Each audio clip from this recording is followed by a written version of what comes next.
ओम शांति। 8 जुलाई 2026 की मुरली है। मुख्य रूप से बाबा ने कहा, तुम्हारी रूहानी ड्रिल बुद्धि की है।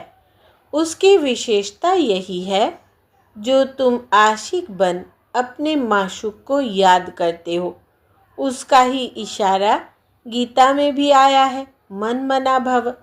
परंतु मनुष्य अपने माशूक परमात्मा को जानते ही नहीं तो ड्रिल कैसे कर सकेंगे।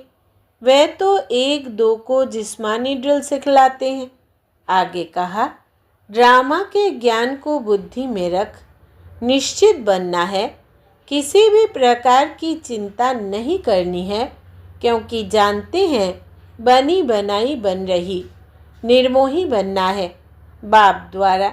जबकि बृहस्पति की दशा बैठी है तो संभाल करनी है, राहु का ग्रहण न लग जाए। कोई भी ग्रहचारी हो तो उसे ज्ञान दान से समाप्त करना है। अब सुनते हैं महावाक्यों को विस्तार से। बाबा ने कहा, मीठे बच्चे, इस सभा में बाहर मुखी बनकर नहीं बैठना है, बाप की याद में रहना है। मित्र संबंधी अथवा धंधे आदि को याद करने से वायुमंडल में विघ्न पड़ता है। प्रश्न है, तुम बच्चों के रूहानी ड्रिल की विशेषता क्या है जिसे मनुष्य नहीं कर सकते? उत्तर, तुम्हारी रूहानी ड्रिल बुद्धि की है। उसकी विशेषता यही है जो तुम आशिक बन अपने माशूक को याद करते हो। इसका ही इशारा गीता में भी आया है, मन मना भव। परंतु मनुष्य अपने माशूक परमात्मा को जानते ही नहीं तो ड्रिल कैसे कर सकेंगे। वे तो एक दो को जिस्मानी ड्रिल सिखलाते हैं। ओम शांति। बच्चे भी समझते हैं, बाप भी समझते हैं कि बच्चे योग कराने वाले यहाँ क्या कर रहे हैं। याद के यात्रा की ड्रिल करा रहे हैं। मुख से कुछ भी कहने का नहीं है। किसकी याद है? परम पिता परमात्मा शिव की। उनकी याद में रहने से हमारे जो भी कर्म है वो भस्म हो जाएंगे और भी कर्माजीत बन जाएंगे। जितना जो याद की ड्रिल में रहेंगे, यह आत्मा की ड्रिल है, शरीर की नहीं। भारत में जो भी ड्रिल सिखाते हैं वो सब है जिस्मानी। यह है रूहानी ड्रिल। इस रूहानी ड्रिल को तुम बच्चों के सिवाय कोई जानते ही नहीं। रूहानी ड्रिल का इशारा गीता में है ज़रूर। भगवान उवाच अथवा भगवान के बच्चों का भी वाच है। तुम अभी भगवान शिव बाबा के बच्चे बने हो ना। बच्चों को फरमान मिला है, माँ में कम याद करो। बाप भी ड्रिल सिखलाते हैं, बच्चे भी यही ड्रिल सिखलाते हैं। कल्प पहले भी बाप ने यही कहा था कि मुझ बाप को याद करो। इसमें घड़ी घड़ी कहने की दरकार नहीं है, परंतु कहना पड़ता है। यहाँ बैठे कोई अपने मित्र संबंधियों धंधे आदि को याद करते रहते हैं तो वायुमंडल में विघ्न डालते हैं।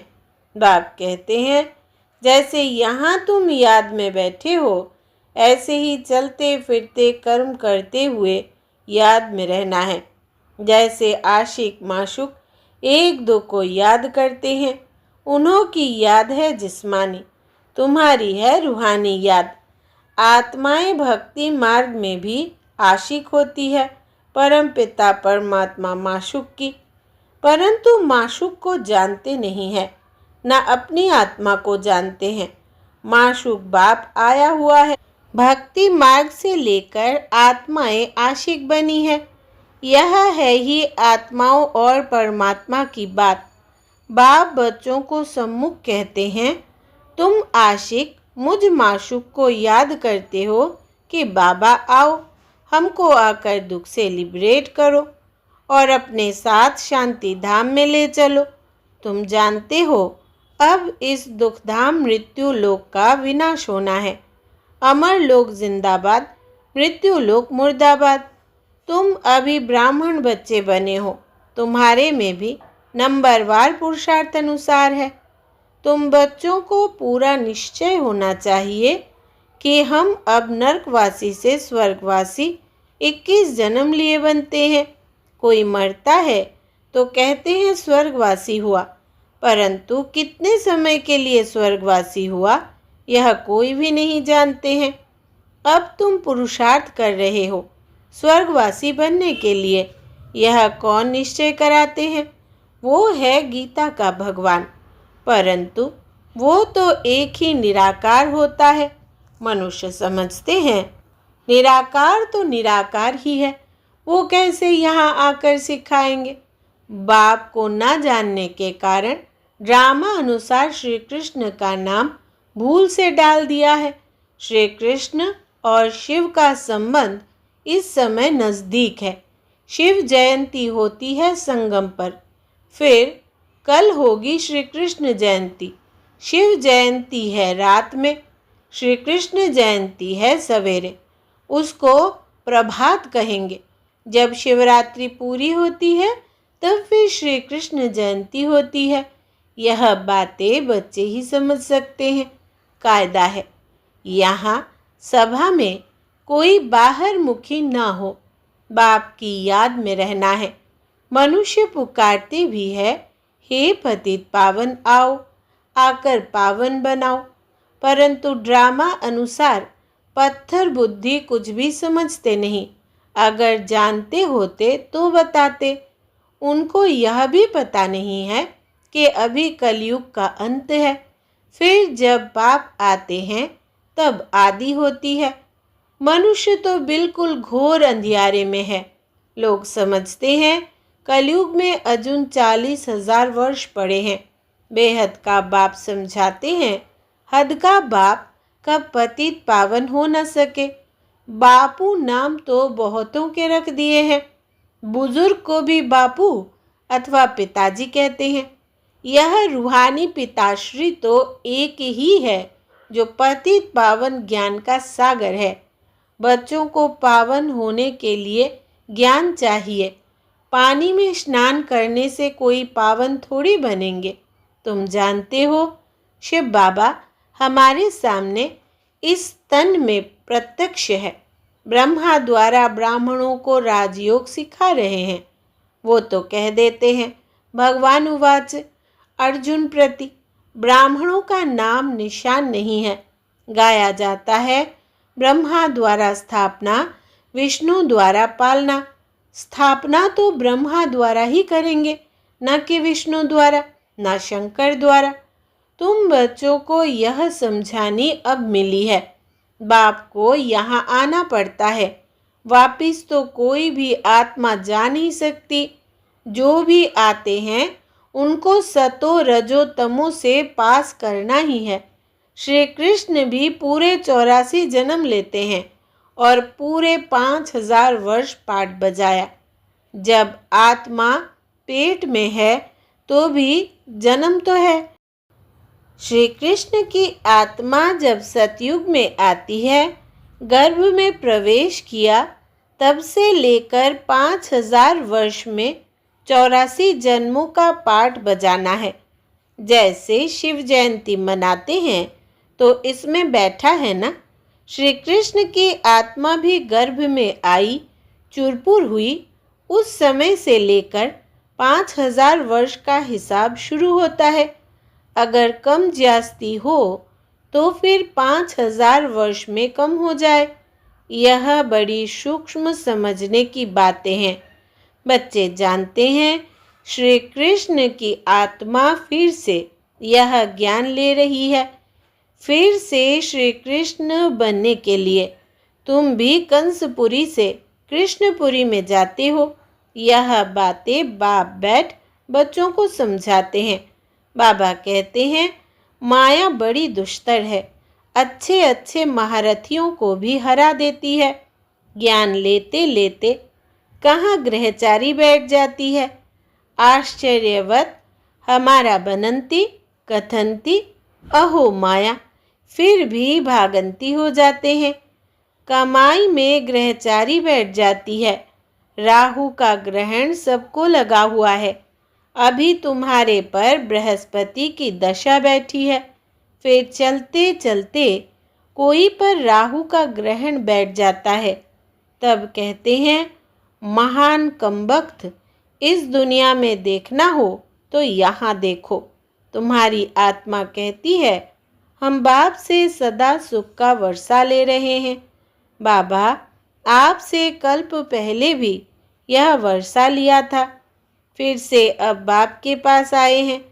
बाप ने समझाया है बाहर तुम्हारे सेंटर्स पर बहुत आएंगे समझने के लिए। यहाँ यह है इंद्र सभा। इंद्र शिव बाबा है ना जो ज्ञान वर्षा बरसाते हैं, तो ऐसी सभा में पतित कोई आ नहीं सकता। सब्ज परी, पुखराज परी जो ब्राह्मणियाँ पंडा बन आती है, उनको कहेंगे अपने साथ कोई भी विकार में जाने वाले को नहीं ला सकते हो, नहीं तो दोनों रिस्पॉन्सिबल हो जाते हैं। किसी विकारी को साथ ले आए तो उन पर बहुत दाग लग जाते हैं, फिर बहुत भारी सज़ा मिल जाती है। परियों के ऊपर बहुत रिस्पॉन्सिबिलिटीज़ है। कहते हैं मानसरोवर पर स्नान करने से परी बन जाते हैं। वास्तव में यह है ज्ञान मानसरोवर। बाबा मनुष्य तन में आकर ज्ञान वर्षा बरसाते हैं। ज्ञान सागर है ना, तुम नदी भी हो, सरोवर भी हो। ज्ञान सागर, इसमें बैठ बच्चों को लायक बनाते हैं स्वर्ग में जाने के लिए। स्वर्ग में है श्री लक्ष्मी नारायण का राज्य। यह है प्रवृत्ति मार्ग का एम ऑब्जेक्ट। कहते हैं हम दोनों ज्ञान चिता पर बैठ लक्ष्मी नारायण बनने वाले हैं। ऊंच पद पाना है ना। आधा कल्प आत्माएं तड़पती रहती है, बाबा आओ, आकर हमको राजयोग सिखलाए, पावन बनाओ। बाप इशारा देते हैं। भारतवासी जो देवी देवताओं को मानने वाले हैं, उन्होंने ज़रूर 84 जन्म भोगे हैं।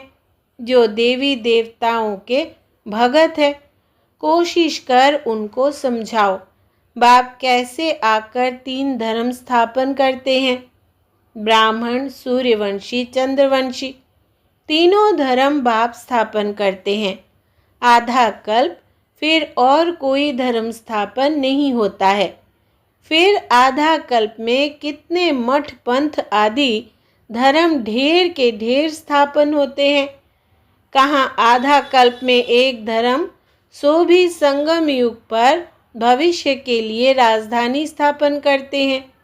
वो सब पुरानी दुनिया में ही अपना धर्म स्थापन करते हैं। यहाँ बाप आधा कल्प के लिए एक धर्म की स्थापना करते हैं, कोई और में पावर नहीं। बाप तुमको अपना बनाकर सूर्यवंशी चंद्रवंशी घराना स्थापन कर बाकी सबका विनाश करा देते हैं। सभी आत्माएं शांति में चली जाती है। तुम सुख में आते हो, उस समय दुख कोई है नहीं जो गॉड को याद करे। यह ज्ञान भी तुम्हारी बुद्धि में है। तुम जानते हो बाप जो ज्ञान का सागर है, वो नॉलेज दे रहे हैं। सागर तो एक ही है। तुम अपने को सागर नहीं कहलाएंगे, तुम उनके मददगार बनते हो, इसलिए तुम्हारा नाम है ज्ञान गंगाएं। बाकी वो है पानी की नदियाँ।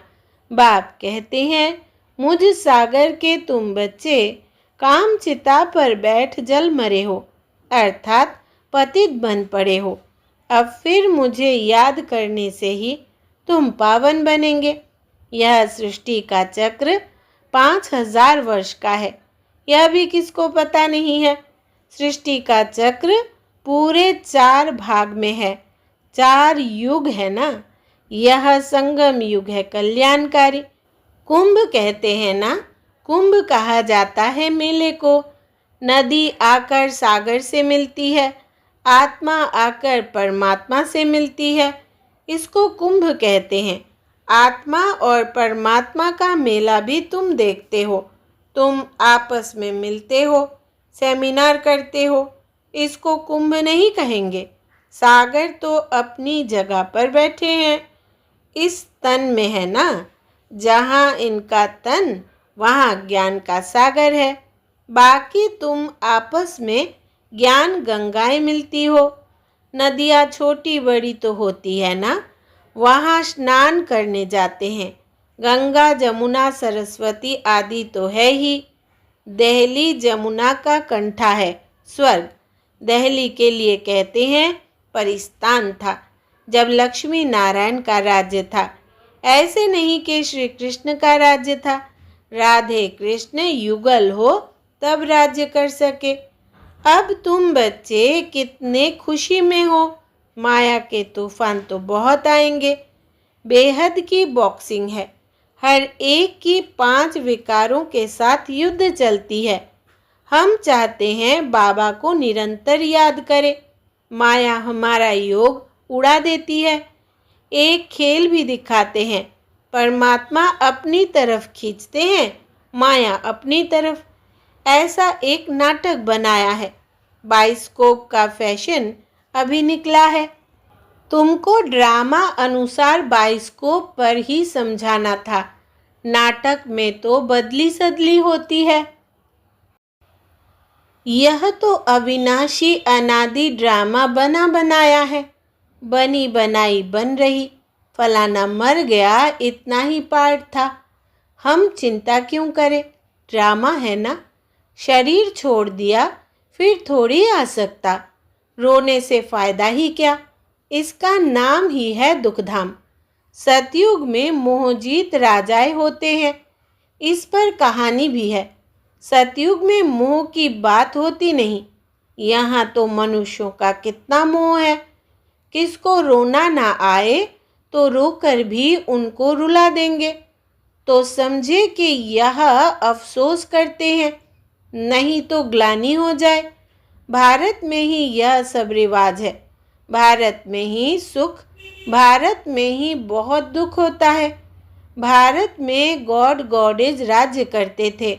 विदेशी लोग पुराने चित्र बड़ी खुशी से लेते हैं।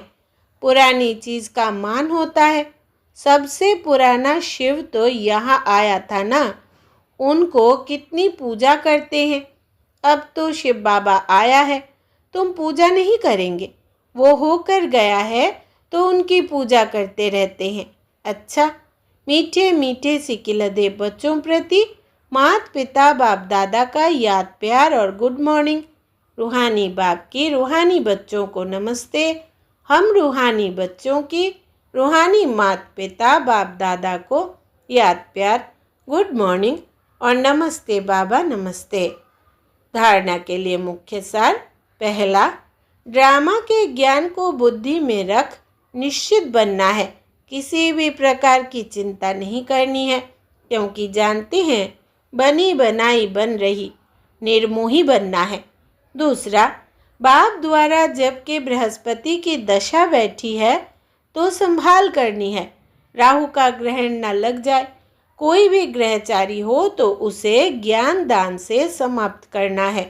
वरदान है आज का, स्वयं के टेंशन पर अटेंशन देकर विश्व का टेंशन समाप्त करने वाले विश्व कल्याणकारी भव। विस्तार है, जब दूसरों के प्रति ज्यास्ती अटेंशन देते हो तो अपने अंदर टेंशन चलता है। इसलिए विस्तार करने के बजाय सार स्वरूप में स्थित हो जाओ। क्वांटिटी के संकल्पों को समाप्त क्वालिटी वाले संकल्प करो। पहले अपने टेंशन पर अटेंशन दो, तब विश्व में जो अनेक प्रकार के टेंशन है उनको समाप्त कर विश्व कल्याणकारी बन सकेंगे। पहले अपने आप को देखो। अपनी सर्विस फर्स्ट। अपनी सर्विस की तो दूसरों की सर्विस स्वतः हो जाएगी। स्लोगन है, योग की अनुभूति करनी है तो दृढ़ता की शक्ति से मन को कंट्रोल करो। योग की अनुभूति करनी है तो दृढ़ता की शक्ति से मन को कंट्रोल करो। यह व्यक्ति सारे ज्वाला स्वरूप स्थिति में रहे शक्तिशाली याद का अनुभव करो। जितना स्थापना के निमित्त बने हुए ज्वाला रूप होंगे, उतना ही विनाश ज्वाला प्रत्यक्ष होगी। संगठन रूप में ज्वाला रूप की याद विश्व के विनाश का कार्य संपन्न करेगी। इसके लिए हर सेवा केंद्र पर विशेष योग के प्रोग्राम चलते रहे तो विनाश ज्वाला को पंख लगेगा। योग अग्नि से विनाश की अग्नि जलेगी, ज्वाला से ज्वाला प्रज्वलित होगी। अच्छा, ओम शांति।